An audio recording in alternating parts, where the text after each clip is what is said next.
You don't realize your marriage is dying the day it ends. You realize it when silence replaces love and nobody asks why anymore. When the person beside you feels farther away than a stranger. And one day, you walk out with nothing but the shock of how long you stayed. At first, you tell yourself this is just a phase. Every marriage has quiet seasons, right? You convince yourself that distance doesn't mean danger, that silence doesn't mean absence, that love doesn't need words anymore because it's understood. But deep down, something feels wrong, and you feel it most at night. You lie next to her, staring at the ceiling, listening to the space between your breaths grow wider. Her phone lights up. She turns slightly away. Not enough to be obvious, just enough to feel intentional. You notice how conversations end faster now, how questions don't come back to you, how your presence doesn't interrupt her thoughts anymore. And still you stay quiet, not because you don't feel it, but because you're afraid of what asking might confirm. You tell yourself that bringing it up will only push her further away. So instead, you adapt. You become easier, softer, smaller. You lower your expectations until disappointment feels manageable. You start loving her more than you love yourself.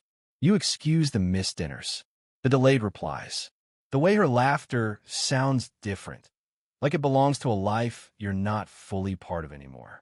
You explain everything away because the truth feels too heavy to hold. And slowly, without realizing it, denial becomes your daily routine. What hurts is that there was no explosion. No moment you can point to and say, that's when it broke. It just faded. Love didn't leave dramatically.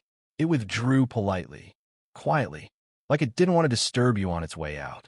And the more distant she became, the harder you tried. You gave more time, more patience, more understanding. You kept believing that if you just held on long enough, she'd come back. You didn't see that the harder you held, the more invisible you became. You stopped asking for reassurance.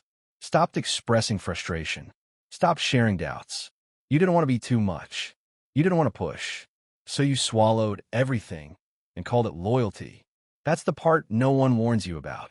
How love can turn into self-abandonment without you noticing. By the time the word divorce entered the room, it didn't feel shocking. It felt inevitable, like a verdict that had already been decided long before the trial began. There was no shouting, no begging. Just a strange calm that made everything feel unreal. The meeting felt like a business transaction.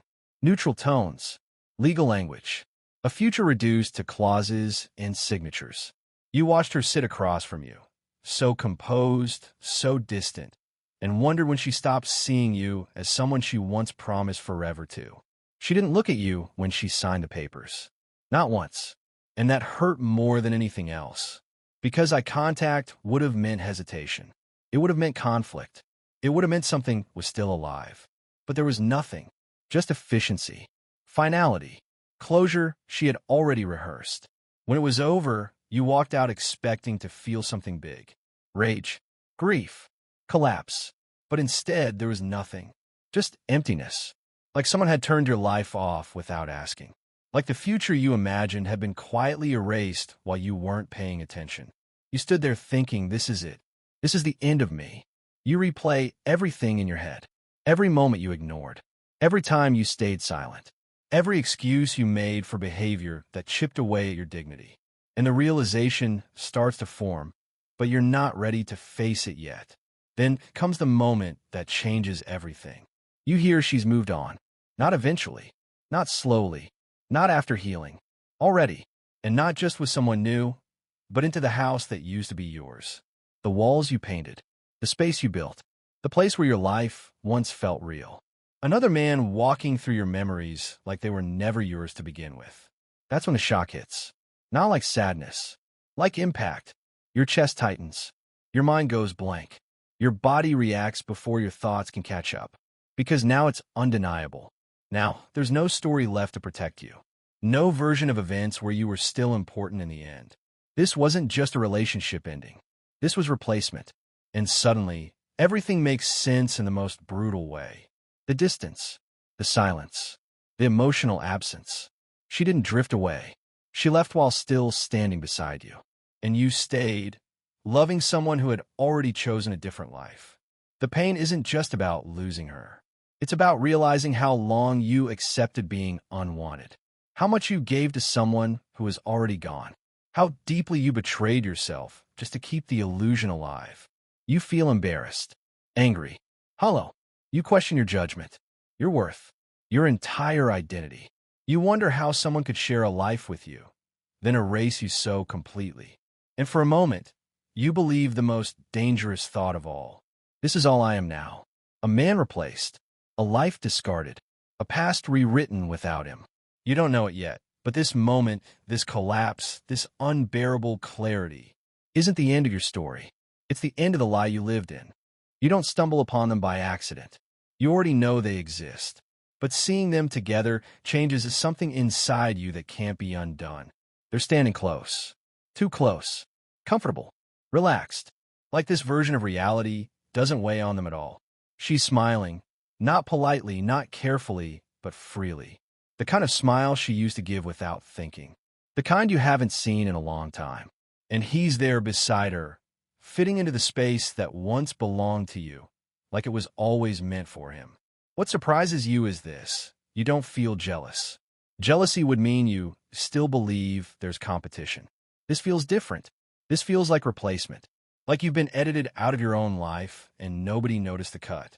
Like the role you played for years was temporary and now the permanent version has arrived. You don't feel angry at him. You don't even feel angry at her. You feel erased. They don't look guilty. They don't look rushed or defensive. There's no shame in their posture. No hesitation in their laughter. And that's what breaks you. Because it tells you the truth you were avoiding. This didn't start yesterday. This didn't happen suddenly. This life was being built while you were still standing in the background, trying to fix something alone. You walk away before they notice you. Not because you're being strong, but because you're empty. Your chest feels hollow, like something vital has been scooped out and left behind. You replay the image over and over, not by choice, but because your mind refuses to let it go. Every detail feels like proof.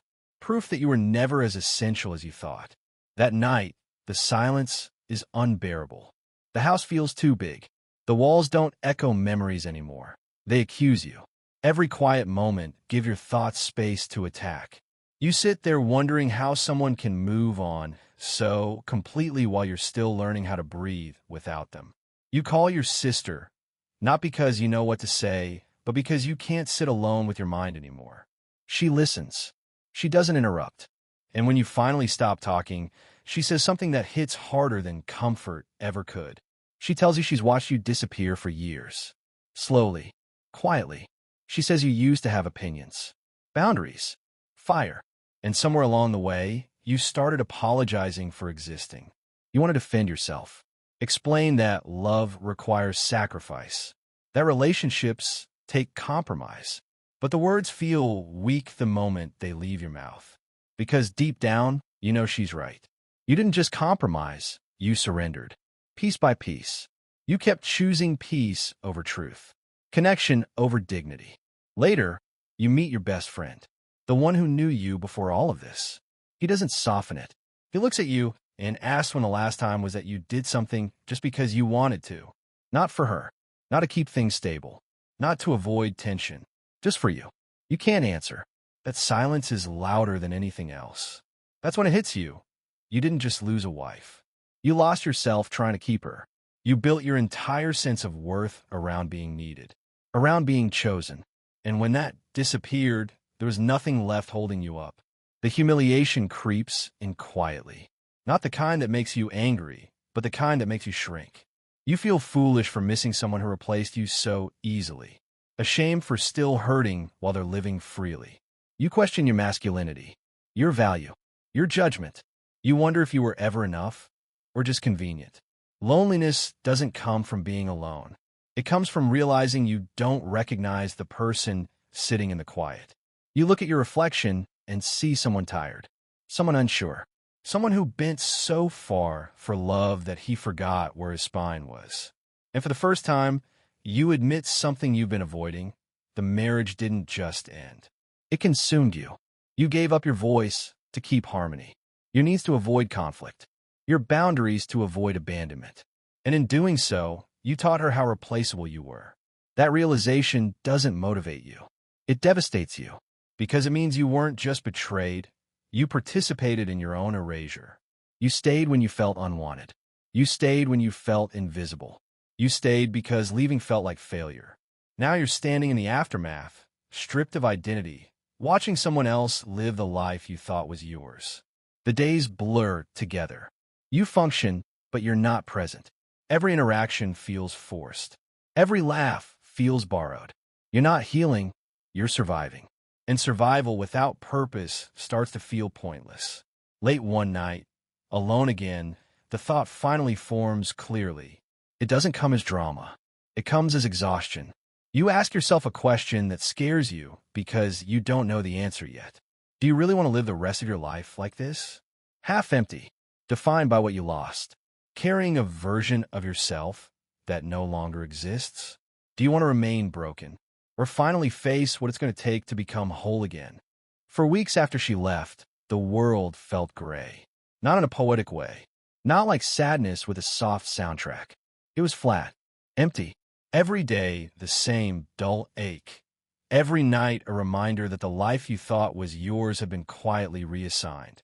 You keep moving because you have to, but moving feels mechanical. You drag yourself to work, to obligations, to routines that mean nothing. You laugh at jokes without hearing them. You eat without tasting. You exist, but there's no you in the existence anymore. And then, finally, you decide to stop. Not because someone told you to. Not because there's an epiphany in a movie. Because you can't keep existing like a ghost in your own life. You quit the job that drains what little energy remains. You step away from the world that never asked if you were okay. You step toward a mirror you haven't wanted to face. Therapy feels uncomfortable at first. You sit in a small room with a stranger and try to explain yourself. You start with the story of her leaving. You tell the truth, how it erased you, how it humiliated you, how you still feel replaced. And the therapist listens. Not with judgment, not with false encouragement, just listening. And then, carefully, they ask you the question you weren't ready to ask yourself. Why did you stay so long? The question stings. It feels accusatory, but it's not. It's reflective. And for the first time, you hear it without your defenses. You realize you stayed because of fear, not fear of losing her. Fear of being alone. Fear of facing yourself. Fear that the emptiness outside her presence was worse than the emptiness inside it. And suddenly, everything clicks. It wasn't her betrayal that broke you. It was your own unexamined patterns. Your own willingness to erase yourself to keep love alive. Her leaving didn't destroy you. It revealed the weaknesses you refused to confront. You leave the session exhausted, but strangely lighter. That night, you think about food, about sleep, about your body. About things you neglected while trying to survive someone else's absence. You eat something nourishing. You sleep at a decent hour. You run, not for anyone else, not for vanity, but to feel your lungs expand again. You start building routines that serve you, not her memory. Days become weeks. Weeks become small victories. You stop checking her life online. You stop analyzing every word, every movement, every post. And the more you detach, the less she occupies your mind. It's not instantaneous. It's subtle. 1 hour at a time. One choice at a time. And in those hours, in that silence, you start hearing yourself. The real you. The one that existed before compromise became survival. You remember the things you liked. The goals you abandoned. The standards you let slip. You start reclaiming them. Not dramatically. Not as a performance. Quietly. Relentlessly. One day, your phone buzzes. You see her name, casual, simple. A message that could be innocent. A small attempt to bridge the past. And for the first time, you don't feel anything that used to control you. Not longing. Not regret. Not panic. Just neutrality. You do not reply. And when the moment passes, a strange thought forms. You're not proud. Not arrogant. Not triumphant. You're relieved. For the first time, the world exists for you again. Not for what you lost. Not for what she took. Not for what reminded you of failure. The man staring back at you in the mirror is different. Not perfect. Not whole. Not untouchable. But awake. Aware. Guarded but flexible. Fragile but strong. The man you could never have been while trying to fit into someone else's life. You understand now that healing isn't a dramatic transformation. It isn't an immediate shift. It's a quiet, relentless return to yourself. It's choosing yourself over the ghosts of your past. It's rebuilding with hands that shake but still work. It's noticing that life isn't over, even when it felt like it. You have no illusions about the past. You remember the betrayal. You remember the humiliation. You remember the loneliness. But you carry it differently now. Not as a wound that defines you. Not as a cage, but as a mark. A scar that proves you survived, that you learned, that you faced the truth instead of hiding from it. The therapy sessions continue. The routines solidify. You journal. You reflect. You challenge yourself. You stumble. You fail. You rise. Every day is a choice. Every morning, a small reclamation of power you thought was lost forever. And slowly, imperceptibly at first, the weight of her absence transforms. Not into joy, not into relief, but into clarity. You recognize your own value, your own voice, your own right to exist unapologetically. For the first time in years, the world doesn't feel like something happening to you. It feels like something happening around you, and you're a participant again. You didn't just survive or leaving. You became someone new, someone who notices the small victories, someone who measures life by their own standards, not by who occupies the past, someone who understands that dependency was never love. It was fear, and that love for yourself is stronger than fear could ever be. And when you see her name one last time on your screen, you don't flinch. You don't reply. You don't even linger. You are too busy noticing the man you're becoming. The man who finally exists for himself, who doesn't apologize for space, for breath, for presence. The man who, after everything, realizes he was never lost. He was just waiting. Months pass. Time doesn't heal everything, but it sharpens clarity. It strips away obsession, regret, and the constant ache of absence. It carves space in your life for truth, for self-respect, for the version of yourself that can finally stand alone without trembling. Then, one day, her name appears on your phone. The words are simple, almost hesitant. She's reaching out, not with certainty, but with confusion. Not with confidence, but with a question you don't owe her the answer to. And for a moment, your chest tightens, not with longing, but with the old recognition of the weight she used to carry in your life. You read the message twice. You pause. You feel something that isn't pain, isn't anger. It's neutrality, something you haven't felt in years. The gravity she once held over your heart has evaporated. You're curious, yes, but not captive. You agree to meet. The cafe is quiet. She arrives, cautious, tired, expecting confrontation, expecting to see the man she discarded reduced to pieces, licking wounds in silence, expecting her return to spark chaos. But that man doesn't exist anymore. You see her hesitate when she spots you. She's bracing for something she hasn't seen in a long time. Calm. Presence. A composed face that refuses to be baited. She glances at your posture, your shoulders relaxed, the steadiness in your eyes. And the first tiny crack forms in the armor she believed you no longer had. The conversation begins cautiously. She talks. You listen. She doesn't understand why she feels uncertain, why she feels the old friction she used to wield like a weapon. You speak, but not to wound, not to justify, not to accuse. You speak honestly, directly, without blame, without pleading, without the tremor of old dependency. And every word you utter is measured, deliberate, controlled. Her new partner is there, subtly looming. Protective, maybe threatened. You notice in the way he leans closer, in the way he interrupts conversations that don't concern him. And yet, you feel no need to escalate, no need to dominate. Your calmness, your self-possession, is a force he cannot touch. The threat isn't in what you say. It's in the fact that you aren't the person who bends under pressure anymore. She notices it too. She notices that your absence of desperation carries a weight she can't ignore. But the man she left wasn't destroyed. He's grown. Stronger, steadier, whole in ways she never imagined. The person she replaced wasn't weak. He was evolving quietly, in the months she assumed would leave him broken. She expected rage, or tears, or humiliation. She expected you to still be her prisoner. She expected proof that leaving you was her victory. Instead, she finds a man unshaken, unattached, unapologetically alive. And in that moment, you realize the power dynamic has shifted. You're no longer defined by her choices. You're defined by the man you've chosen to become. And nothing she says, nothing she does can undo that. You feel the energy of your own autonomy radiate.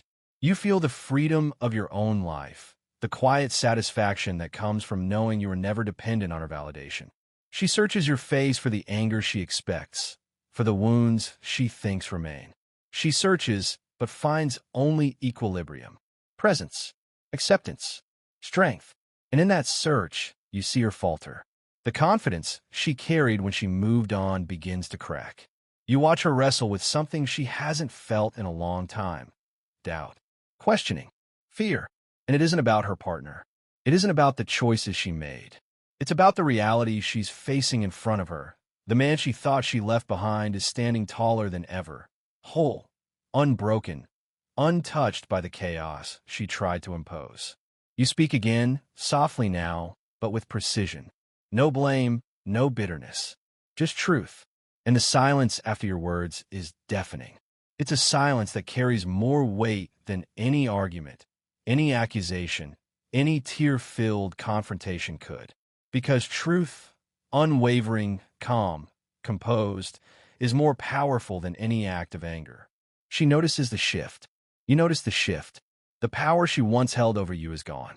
And with that realization comes the first spark of regret, the faint tremor of uncertainty in her voice when she asks questions she has no right to ask. She doesn't know how to confront it. She doesn't know how to face the man who exists without her approval, without her presence, without her control. She doesn't know how to respond to a life rebuilt in her absence. And that is your silent revenge. Not through spite, not through vindictiveness, not by proving anything with loud gestures or petty triumphs. Your revenge is in living, in being calm where she expected chaos, in being composed where she expected breakdown, in being strong where she expected weakness, in existing fully, unapologetically, while she watches the man she once discarded thrive without her. She begins questioning choices she never considered. The certainty she carried when leaving you wavers. The pride she displayed when replacing you falters. She doesn't say it yet. She doesn't admit it. But you can feel it. A tremor of regret. A recognition of the man she underestimated. And in that quiet space between words, you understand something critical. You're no longer the man she left. You're no longer defined by her absence or her betrayal. You are the man who refused to be broken. The man who transformed loss into strength, abandonment into clarity, betrayal into self-possession. And she sees it, her hesitation, her doubt, her uncertainty, the realization that leaving you didn't give her power, it took her certainty. That leaving you didn't break you, it exposed the truth of your resilience. That leaving you didn't give her control, it handed it back to you fully, completely. The conversation ends. You leave. She watches. Her partner is confused. You feel nothing but calm, clarity, and the subtle satisfaction that comes from knowing the man standing in front of her is untouchable by her past. She has questions now, uncomfortable questions, about her choices, about the life she thought she had claimed, about the man she assumed she left behind. And for the first time, she realizes what she truly lost. You walk away, unchanged, unshaken, unbroken, carrying nothing but the quiet truth. The man she tried to discard doesn't belong to her anymore. He belongs only to himself. And in that belonging, you are finally free. You knew this day would come eventually. Some part of you always did.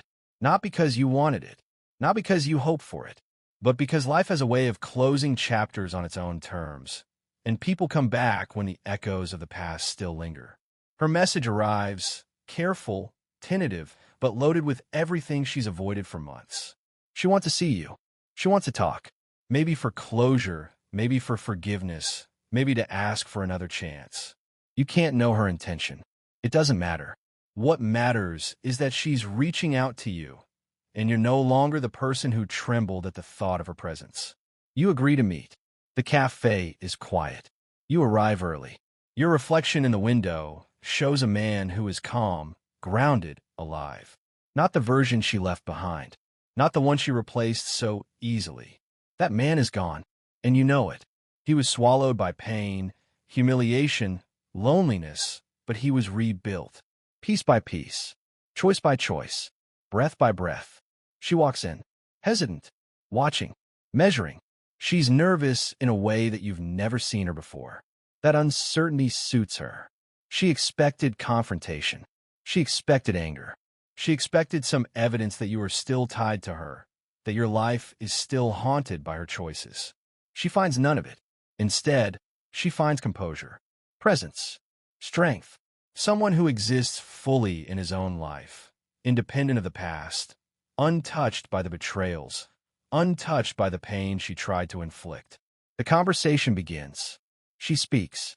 Words tumble out in uneven sentences. Regret, confusion, questions she wasn't prepared to face until now. She tries to explain herself, justify decisions, offer apologies. She hints at wanting a chance to reconnect, or at least a bridge across the silence that separated you for months. And you listen, not with the weight of resentment, not with the tremor of old dependency, not with the longing that once chained you. You listen because listening is the only honest thing left to do, because you no longer need to argue, to prove, to fight. You've already won, not against her, but against the version of yourself that would have allowed her return to control you. Then, the moment comes when the words leave your mouth. I want to thank you. Her eyes widen. Confusion flickers across her face. She was expecting bitterness, expecting anger, expecting scorn. She does not expect gratitude. I want to thank you. You repeat, steady now, not sarcastic, not cruel, not performative. Because you left. Because of what you did, I had no choice but to find myself. I had no choice but to see who I truly was and who I could become. You forced me to stop existing for someone else. You forced me to reclaim the man I lost. And for that, I'm grateful. She blinks.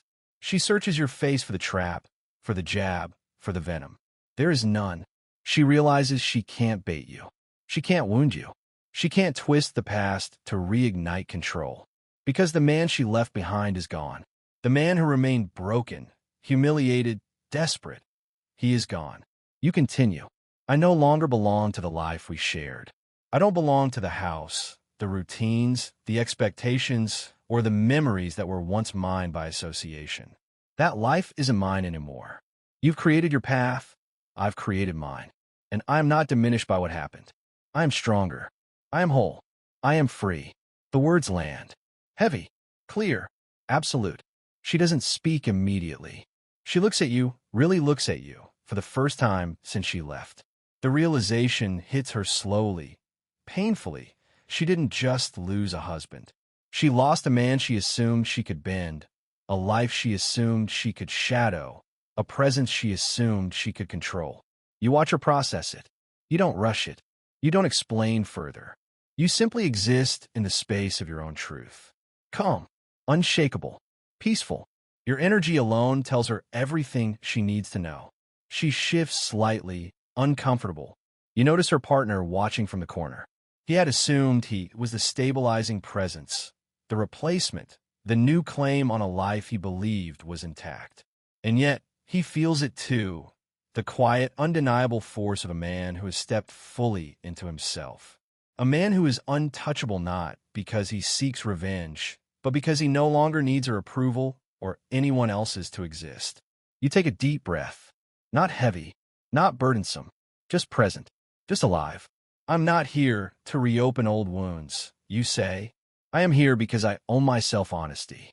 And the truth is that I am grateful for my own life now, for the man I've become, and that life doesn't need anyone else to validate it. Her expression falters. The confidence she carried in her new life wavers.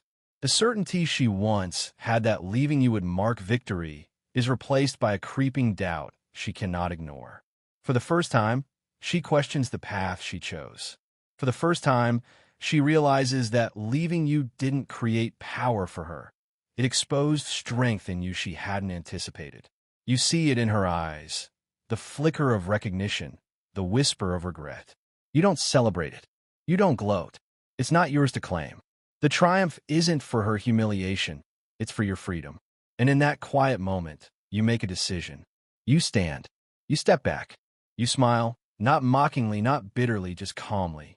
You nod once, almost imperceptibly, and you walk away.